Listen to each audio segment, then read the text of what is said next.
Под пледом клетчатым из плюша я у камина встречу вечер.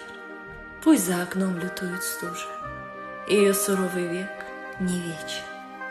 Трещат загадочно поленья, наполнен дом теплом уютным. В огне сгорают все сомнения, замедлили свой ход минуты.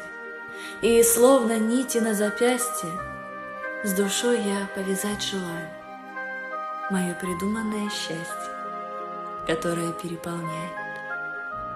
Шаги вдруг тишину нарушат.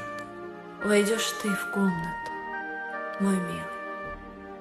Твой голос, что слегка простужен, напомнит мне, как я любима.